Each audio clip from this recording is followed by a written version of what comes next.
Hola mis chicos, muy buenos días. Vamos a trabajar hoy un tema muy interesante, como todos los temas que trabajamos en biología, ¿verdad? Bueno, y en todas las materias.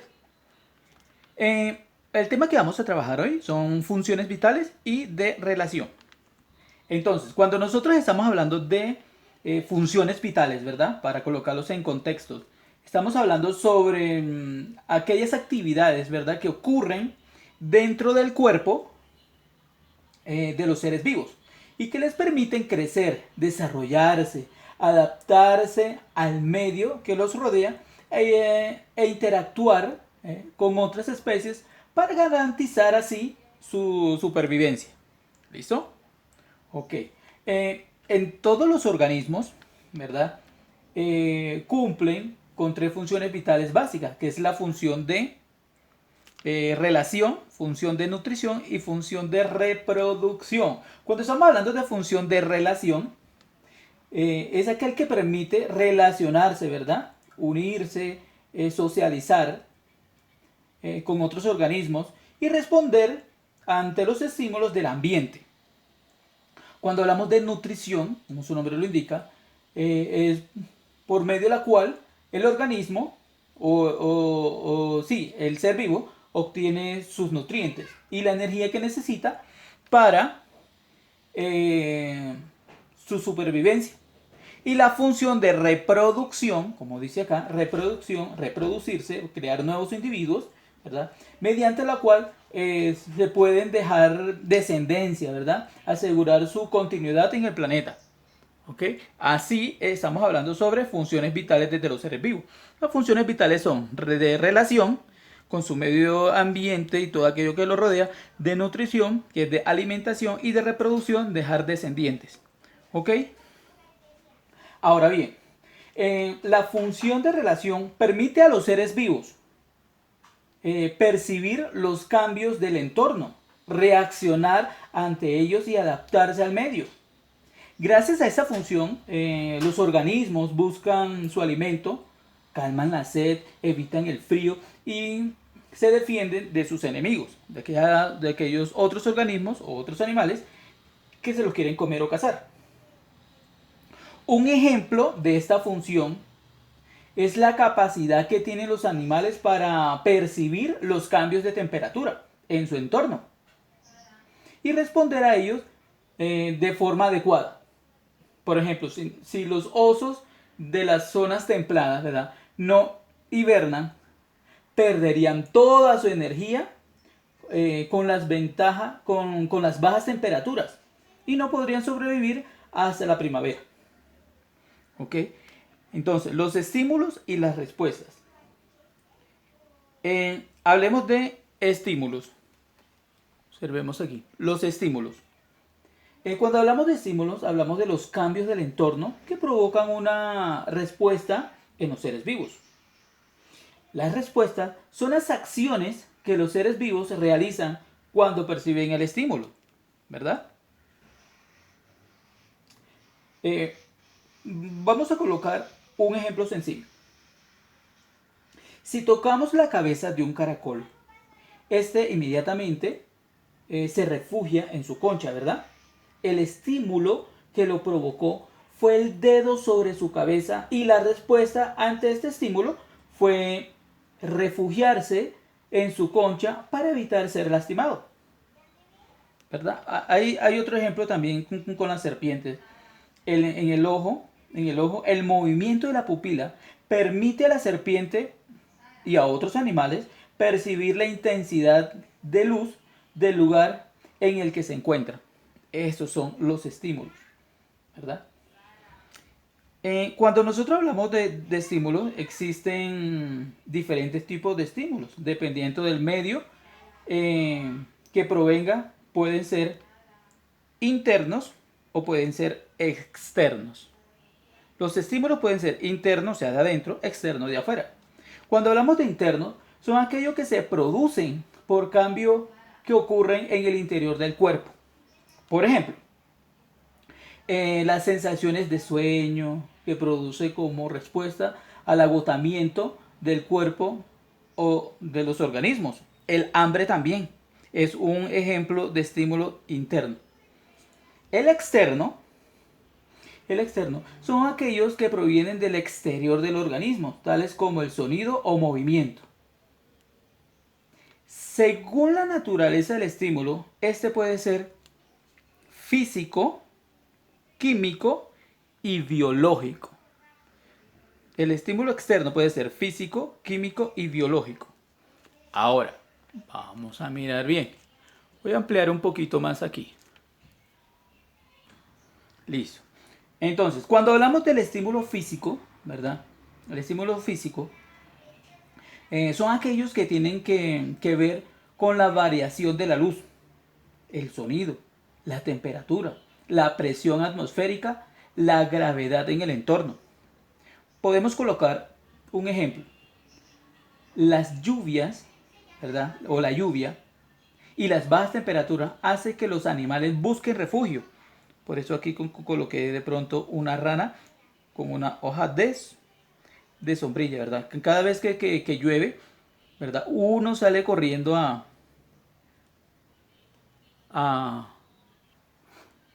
Entonces, ¿por dónde iba? Ah, sí. Eh, Cuando llueve, usted ve las personas en la calle que salen corriendo inmediatamente a cubrirse, ¿verdad? Ese es un estímulo externo, que es la lluvia, que sale que las personas o uno se sale corriendo a cubrirse para no mojarse, etcétera, entre otros. Otro tipo de estímulo externo tenemos el químico, los químicos. Estos químicos son aquellos que están relacionados con la acción de algunas sustancias sobre el organismo. Por ejemplo, los olores, los sabores y la presencia de sales en el organismo son ejemplos de este estímulo químico, ¿verdad? Estímulo químico, los olores. Cuando usted percibe un olor a comida, prácticamente le da hambre, ¿verdad? Cuando usted ve un helado, a usted se le agua a la boca, ¿verdad? Ese es un estímulo químico. Y el biológico, cuando hablamos del estímulo biológico, son aquellos estímulos producidos por la presencia de otros organismos. Por ejemplo, la presencia de un depredador, como pueden darse cuenta aquí, la presencia de un depredador genera una respuesta rápida de huida por parte de la presa, en este caso del ave, ¿verdad? Cuando el ave, que es la presa, percibe la presencia del depredador, vuela, se escapa, ¿verdad? Entonces ese es un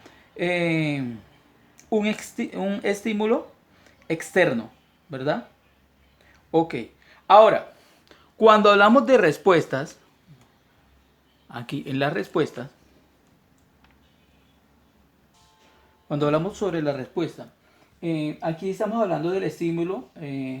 Una vez, una vez que el estímulo ha sido captado por el organismo, se ejecuta una respuesta que puede ser positiva o puede ser negativa. Una respuesta, claro, al percibir el estímulo, hay una respuesta que puede ser positiva o negativa. ¿Cuándo es positiva? Cuando se produce en el ser vivo que percibe estímulo, se dirige hacia la fuente que lo emite. La respuesta positiva, que cuando el estímulo se presenta, entonces el organismo va hacia ella. ¿Listo? Va hacia ella. Por ejemplo, los girasoles son plantas cuyas flores se ubican hacia la dirección de que viene la luz del sol, ¿verdad? Entonces, cuando la luz del sol sale, el girasol inmediatamente mira hacia donde está el sol. Entonces, es una respuesta positiva porque va a favor, ¿verdad?, al estímulo que lo provoca. ¿Listo? En cambio, el negativo es lo contrario. Se producen cuando el organismo se aleja de la fuente que emite o provoca el estímulo. Por ejemplo, cuando la temperatura empieza a bajar en algunas partes del mundo, ¿verdad? Las aves migran hacia lugares más cálidos, ¿verdad? ¿Listo?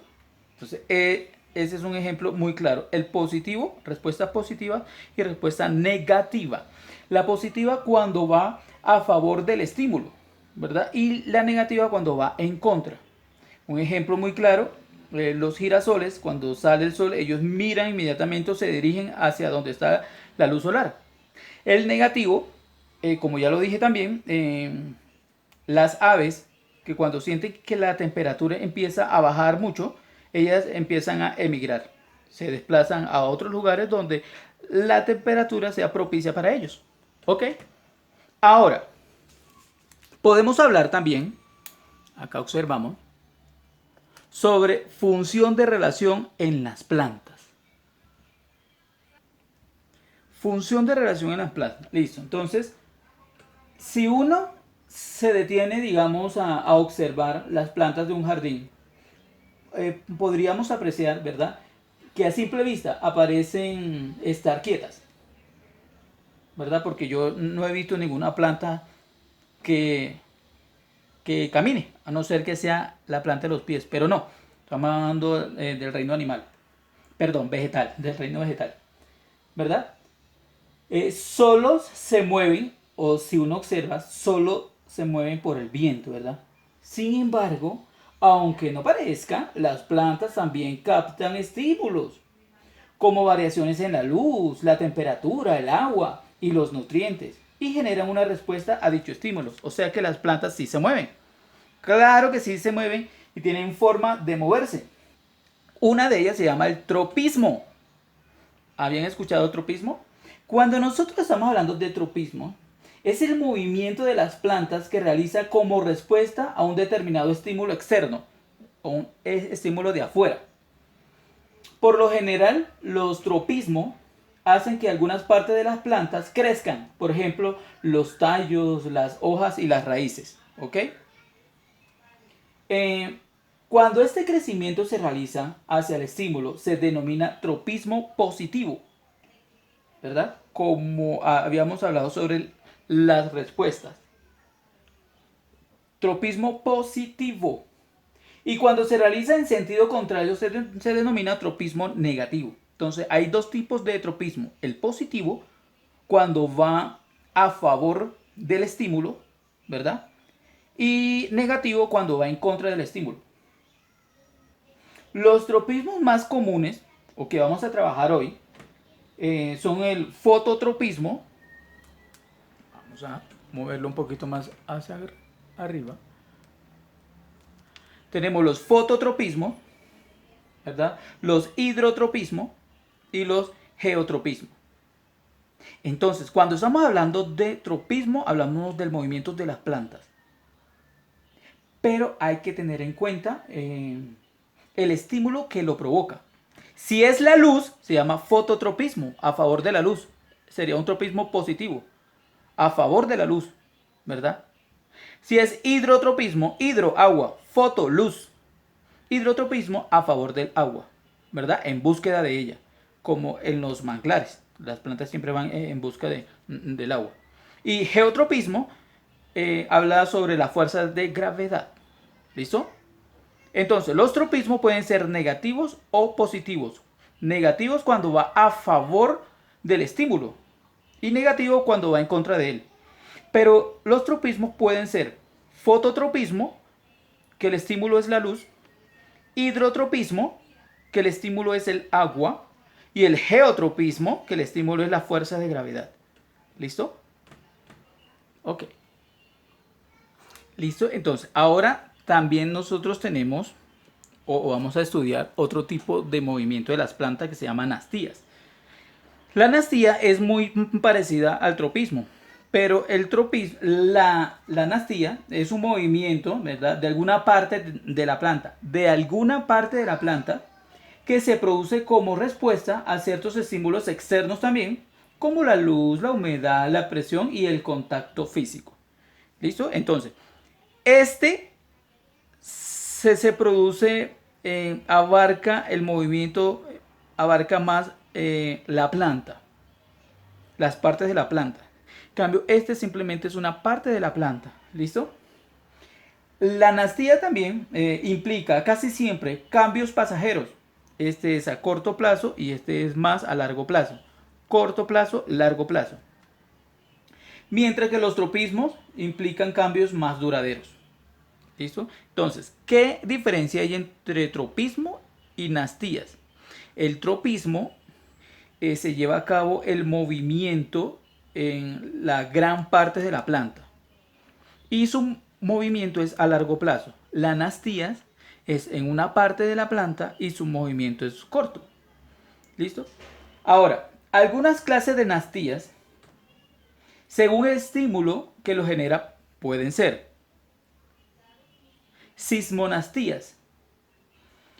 Cuando hablamos de sismonastías, es el estímulo en el contacto o la presión sobre una parte de la planta.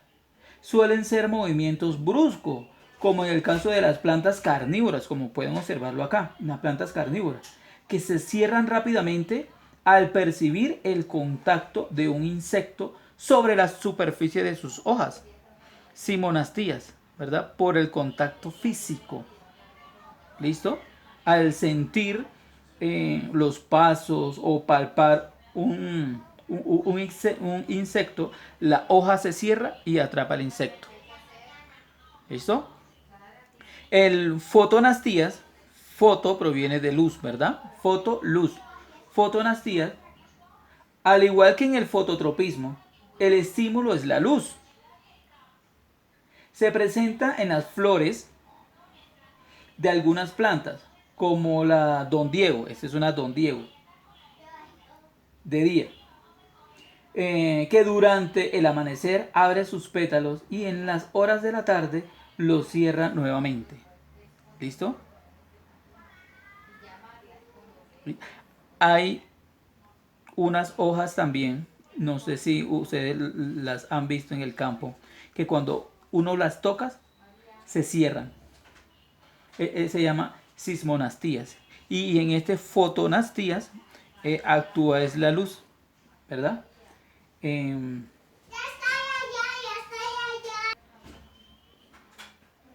Cuando hablamos de hidronastías, hidro es agua, ¿verdad? Hidro, agua. Foto, luz. Hidronastía es la respuesta de algunas plantas a la humedad del ambiente. Por ejemplo, la apertura de las estructuras reproductivas en los helechos, ¿verdad? Cuando hay humedad, bastante humedad en los helechos, hay una estructura reproductiva que empieza a salir, ¿verdad? Para llevarse a cabo la reproducción asexual en la planta, ¿vale? La termonastías en algunas plantas responden a las variaciones de la temperatura, termotemperatura, a las variaciones de la temperatura, como en el caso de los tulipanes, como se pueden ver acá, los tulipanes, que abren y cierran sus flores varias veces durante el día, teniendo en cuenta la temperatura. ¿Listo? Si la temperatura varía, ellos cierran. Si la temperatura cambia, ellos vuelven a abrir. ¿Listo? Entonces, ¿qué diferencia hay entre tropismo y nastías? El tropismo, su efecto es más largo, es más duradero. En cambio, la nastía es a corto tiempo. En el tropismo, el movimiento de la planta utiliza más completamente su estructura. En cambio, la nastía es solo una parte de la planta, ¿verdad? Listo, chicos, entonces espero que hayan comprendido. Miren esas imágenes, bien bonito, todo coloreado, bien chévere, bien bonito. Espero que ustedes me lo presenten de la misma forma, así como trabajan con la teacher Diana, ¿verdad? Deben trabajar en todas las áreas, ¿vale? Miren, bien bonito, organizadito y todo. Si tienen alguna inquietud, con mucho gusto será resuelto. ¿Vale? Miren, observemos. Ok. Nos vemos en el siguiente tutorial entonces. Chao. Bye. Hola chicos, muy buenos días, pero muy buenos días. Vamos a iniciar entonces con el desarrollo de las guías de ciencias. ¿Listo? Un tema muy interesante como es los reinos de los seres vivos, ¿verdad? Recordemos que los reinos de los seres vivos se encuentran divididos en cinco partes, que son el reino Monera, el de las bacterias, ¿verdad? El reino Monera, el reino protista, donde están los protozoos, las algas, ¿verdad? El reino animal, conformado por, como su nombre lo indica, los animales, vertebrados e invertebrados. El reino de las plantas o reino vegetal. El reino fungi, que es el reino de los hongos, ¿vale? Entonces nos vamos a ubicar en la página número 4, como se pueden dar cuenta aquí, página 4, y vamos a empezar a resolver las guías, ¿listo? Entonces, profundicemos. Lee cada una de las siguientes descripciones y escribe en la línea el tipo de organismo que corresponda. ¿Listo? Entonces, el paramecio es un organismo unicelular que se encuentra en los cuerpos de agua dulce. Se alimenta de partículas pequeñas u otros seres de menor tamaño que captura. Entonces, el paramecio, ¿a qué tipo, verdad, o a qué reino pertenece? El paramecio pertenece al reino protozoo. Aquí diría protozoo. ¿Listo? Ahora, laminaria es un organismo multicelular que habita en el fondo del mar y es capaz de fabricar su propio alimento, o sea que lleva a cabo la fotosíntesis. Este es un tipo de alga, ¿verdad? Este es un tipo de alga, entonces aquí diría alga. Recordemos que entre los organismos que realizan la fotosíntesis están el reino vegetal, algunos protozoos como las algas marinas y algunas bacterias como las cianobacterias. ¿Listo? Pasemos al punto siguiente. 2. Observa las siguientes imágenes de seres vivos y clasifícalos según corresponda. Entonces, si nosotros observamos aquí vemos como observamos aquí como unas amebas, ¿verdad? Las amebas pertenecen ¿a qué reino? Al reino protista, ¿ok? Aquí las medusas, ¿verdad? ¿A qué tipo de reino pertenecen las medusas? Ok, muy bien, el reino animal. Esta ardilla, ¿a qué reino pertenecerá? No tengo ni la más remota idea a qué reino pertenecen las ardillas, sea al reino animal, sea al reino vegetal, al reino fungi, al reino monera o al reino protista. Yo creo que es animal, ¿verdad? Ok. Ese árbol, ¿a qué reino pertenece? Al reino vegetal o al reino de las plantas. Ok. Estas son como bacterias, ¿verdad? Pertenecen al reino de las bacterias. Los virus y bacterias pertenecen al reino monera. Entonces aquí va bacterias, ¿listo? Y esto, ¿verdad? Que de pronto muchas veces sirven de alimento. ¿Pertenecen a qué? A los hongos. Ok, muy bien. Pasemos entonces a la página siguiente. Estamos, punto 3. Listo, 3. Completa la siguiente tabla con un compañero. Pues como no hay compañeros, lo van a hacer conmigo. Yo voy a ser su compañero, ¿verdad? Chévere. Tener un profesor de compañeros es muy chévere. Listo, entonces, completa la siguiente tabla con un compañero. Entonces, organismos, tenemos bacilos, ameba y zeta. Reino de los fungi, reino protista y reino monera. Ok. Grupo al que pertenece. ¿A qué pertenece este grupo? El de los bacilos. Al reino de las bacterias, ¿verdad? O a las bacterias. Al reino no, porque el reino sería monera. Entonces, bacterias. Las amebas, protozoos. Y las zetas, hongos. Los bacilos son unicelular, multicelular o pluricelular. O sea, están compuestas por una sola célula. Por tal motivo son unicelular, correcto. Las amebas también están compuestas por una sola célula. Entonces sería, ya les dije, ¿verdad? Ok. La zeta, que es un hongo, ¿verdad? Los hongos son multicelulares, ¿verdad? Están conformados por muchas células, pero sus células tienen una misma función, una sola función, por eso se llaman multicelulares. Si fueran pluricelulares, también están compuestas por muchas células, pero las células, cada uno desarrolla una actividad distinta. Entonces, esa es la diferencia que hay entre multicelular, conformada por muchas células, pero que todas las células hacen lo mismo, y pluricelular, conformada por muchas células, pero las células realizan distintas actividades. ¿Ok? Tipos de células del bacilo. Tipo de célula. Entonces vendría siendo procariota. ¿Verdad? Procariota. De la ameba, los protozoos. Los protozoos, todos los protozoos son eucariotas. Igual que los hongos, la seta. Recordemos que hay dos tipos de células. Las procariotas y las eucariotas. Las procariotas, que son de organismos unicelulares, específicamente de organismos unicelulares, y ahí se encuentran las bacterias.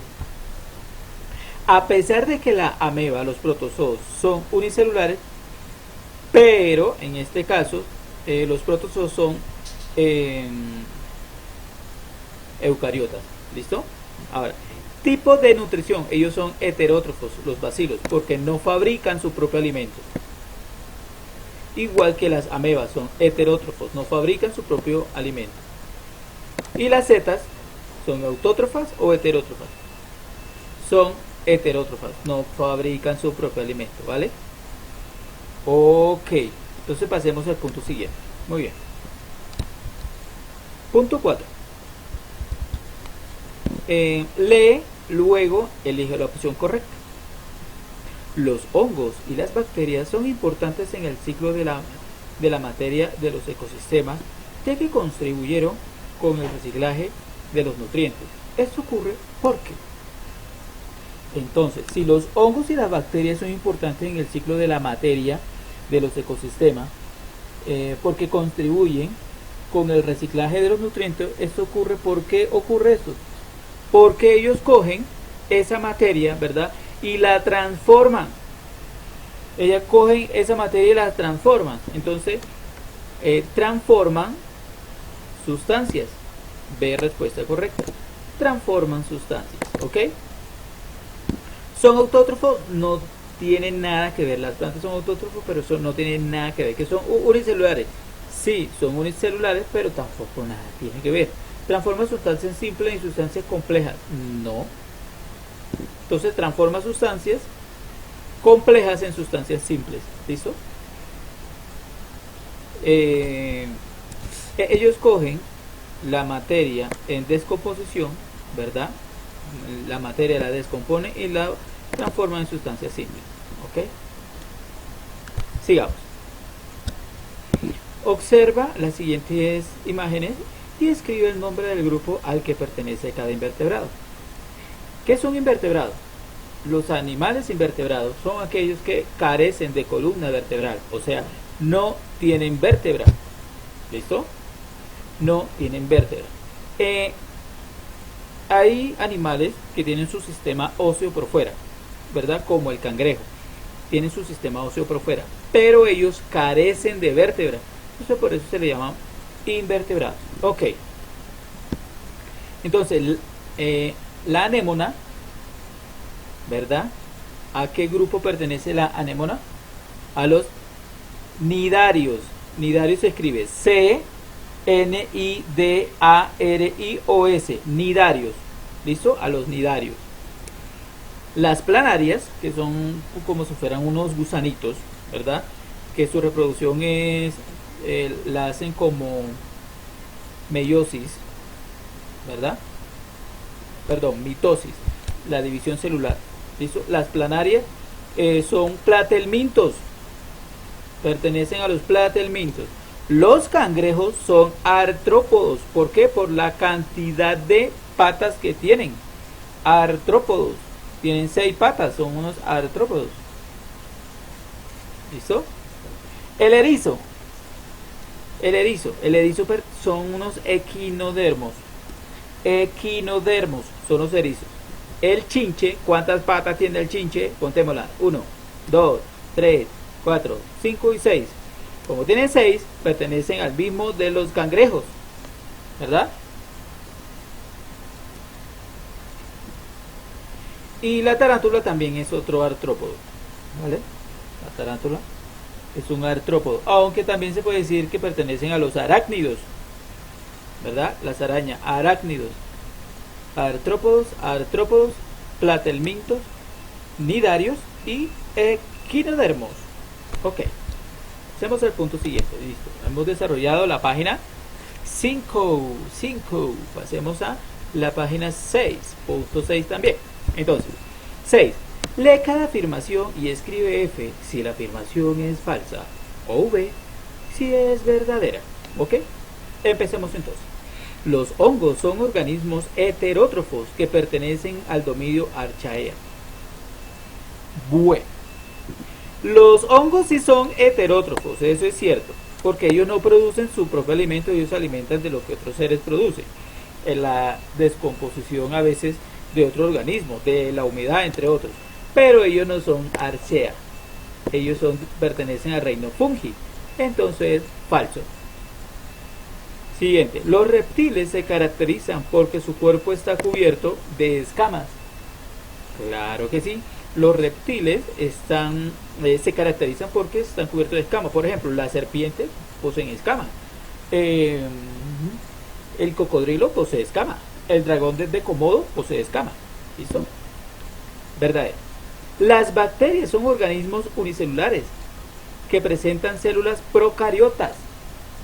Verdadero, eso es correcto. Las bacterias son organismos unicelulares, como yo las había dicho anteriormente. Son unicelulares porque poseen o están conformados por una sola célula. Y además son procariotas. Muy bien. Las gimnospermas son plantas pequeñas que se producen por esporas. Las gimnospermas son plantas pequeñas que se producen por esporas. Eso es falso. Entonces, las gimnospermas son plantas vasculares y espermatofitas, productoras de semillas. Ellas se reproducen por medio de el viento, ¿verdad? A través del viento, el viento hace que el polen vuela, ¿verdad? Que es transportado, se transporta a través del viento hasta las flores femeninas, en donde se desarrolla el tubo polínico que penetra al óvulo, dando origen al cigoto. ¿Listo? Entonces, por tal motivo es falso. Ahora, las algas son organismos eucariotas. Recordemos que las algas pertenecen ¿a qué reino? A los protistas. Entonces sí son eucariotas, que se alimentan por fotosíntesis. Eso es verdadero. Recuerden lo que yo les había dicho. Entre los pocos organismos, a diferencia de las plantas, que se llevan a cabo la fotosíntesis, son las algas, que son protozoos, y las cianobacterias, que son unas bacterias. ¿Okay? Pasemos al siguiente punto. Lee, luego elige la opción correcta.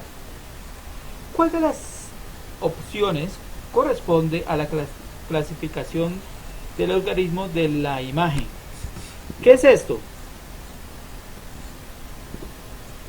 ¿Qué es esto?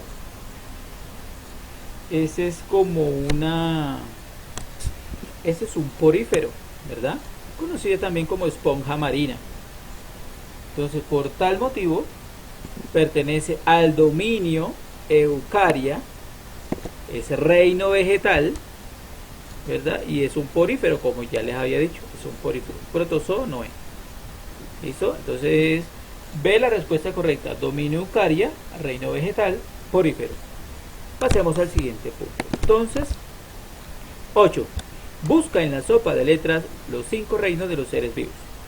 Listo, entonces esta sí se las voy a dejar a ustedes. ¿Les ayudo con los reinos o no? Ustedes ya se lo saben, ¿no? Bueno, los reinos son reino animal, vegetal, reino de los hongos o fungi, reino monera y reino protista, ¿vale? Y acá por último, desarrollar la guía nos muestra en la página 6, responde al cuestionamiento inicial. Vamos a ver cuál es el cuestionamiento inicial. Hacemos el cuestionamiento inicial. A ver qué nos preguntan al inicio. Aquí. ¿Qué características se tienen en cuenta para clasificar los seres vivos? ¿Qué características se tienen en cuenta para clasificar los seres vivos? Entonces, esa es la respuesta que esa es la pregunta al cual le vamos a dar respuesta aquí. Entonces, ¿qué características se tienen en cuenta para clasificar a los seres vivos? Teniendo en cuenta los reinos de los seres vivos, podemos clasificarlo de muchísimas formas. por su cantidad de célula que lo conforma, que son procariotas y eucariotas, ¿verdad? Por su alimentación, que pueden ser autótrofos y heterótrofos, ¿verdad? Por su complejidad en su estructura, ¿verdad? En unicelular, multicelular y pluricelular, ¿verdad? O en su tipo de células. Ah, bueno, que ya se la dije, eucariota y procariota. ¿Ok? Entonces es muy sencillo, ¿vale? Entonces nos vemos en la siguiente explicación de guía, ¿vale? Esto lo deben responder ustedes aquí. Entonces nos vemos. Y por favor, hay que decorar la tabla, perdón, la sopa de letras con colores, buscar las palabras bien bonitas y bien chévere, ¿vale? Nos vemos, chao.